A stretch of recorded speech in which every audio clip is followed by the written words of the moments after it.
Hi everybody, it's Maria Willis from Card Bomb here, and today I'm really excited because I get to share not only the new Tonic Studios Stamp Club release of Party Animals, but a really fun way to make easy shaker cards that are just so much fun to give.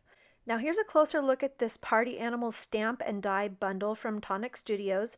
This set is perfect for this technique that I'm using today because it's got these great animals that are large enough to build a whole scene on the front of the card, and the dies make it perfect so I can just cut them out and pop them on the front of the card. Now I've got my card face cut to 4¼ by 5½ inches, and I'm putting it inside of a clear plastic envelope. I'm basically going to cut this clear plastic envelope so that I have 1/4 inches of plastic left around my entire card face. Because this envelope already folds around to the back, that means on two sides, I'm actually just going to cut off the back instead of having to cut the sides. Now before I flip it over, I'm going to notch off the sides because I'm going to be folding the sides of the plastic back towards the back of the card, and it's a lot easier to do that cleanly without having the corners on the plastic. Now I'm on the back side of the plastic, and I'm just going to cut about 1/4 inch away from the edge towards the corner so that I will have a 1/4 inch edge of plastic around my entire white card face. I'm also going to notch in this corner right here so that those two sides will be disconnected and easier for me to work with. Make sure you cut all the way to the corner when you do that. Now you can see I've got this flat piece of plastic. Two sides already have a fold in them just because I used the clear envelope, and this is how it's going to fit and be put together. So the next step we need to take is to get some adhesive tape and put that around the edges of the back side of my white card face. This is going to enable us to stick the plastic to the back. But I decided that I wanted to add some color to the front of my card behind where my die cut images are going to go. So I've grabbed some ink and a blending brush, and I've just quickly blended a background. I do keep putting the animals back on to make sure I have it the way I want it. Now I've got my shaker guts. I've got different sequins and pretty little bits to put in there, and you put them on the inside of that plastic. Spread them around to make sure you have enough, and when you do, it's time to put the shaker card together.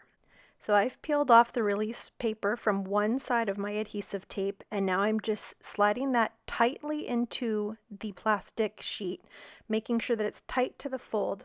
And now I'm going to go around each side and carefully make sure that I'm pulling the plastic tight, but not so tight that the shaker bits in the front can't slide around inside of the shaker card. Once all four sides are adhered, you can flip it over, and now you have a frameless shaker card. So that was really easy to put together. It's probably the easiest kind of shaker card I've ever made, which I love. And now it's time to put the front of the card together. So I've just adhered those with foam tape so that they have some dimension. And you can see how they sit in front of that blended background really nicely. And the shaker guts move freely behind the images. Now I did want to have a couple of sequins fixed so that when all of the shaker guts were at the bottom of the card, there would still be some bling at the top. So I just went ahead and I used my liquid adhesive to adhere some sequins around my party animals just for a little bit of extra fun. Now that my whole card front and the shaker portion of my card have been put together, I need to add this onto a card base. So I decided that I would use that same adhesive tape around the edges of my card. I want to make sure that that sticks really well to the plastic. And then I'm also going to use a layer of liquid adhesive in the center just to make sure that it sticks really well to the paper back of that card face. All I have to do now is make sure that it's lined up properly and stick it on, and that is it for making this card. I got the idea to make these frameless shaker cards from my friend Ilda Diaz, who blogs and YouTubes at I Love Doing All Things Crafty. If you head over to my blog, you can get a lot more information about these cards and this stamp set, and you can also click over to Ilda's video where she teaches how to make the same kind of card as well.